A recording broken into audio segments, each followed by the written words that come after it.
একদিন একটা ছেলের সাথে একটা মেয়ের পরিচিত হয়, আর তখন ছেলেটি মেয়েটির সাথে পরিচিত হতে চাইলে মেয়েটি তাকে বাজে প্রস্তাব দেয় এবং তাকে পরীক্ষা করে সে কি আসলে কেমন। ছেলেটি ছিল একটু লাজুক প্রকৃতির। ছেলেটি মেয়েটিকে বলে, আমার কোনো খারাপ উদ্দেশ্য নয়, আমি শুধু মন থেকে চাই।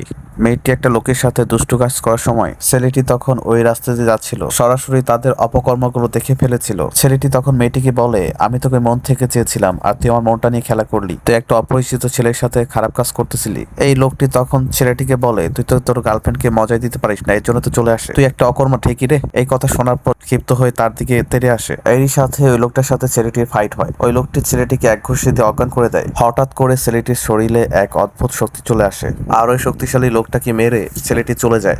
লোকটি তখন বলতে থাকে, আমি এর প্রতিশোধটা নিবই। কিছুদিন পর ওই মেয়েটার সাথে আরেকটা মেয়ের ঝামেলা হয়। ঝামেলাটি থামাতে ওই ছেলেটা দৌড়ে চলে আসে, যার সাথে খারাপ কাজ করেছিল সে থামিয়ে ফেলে।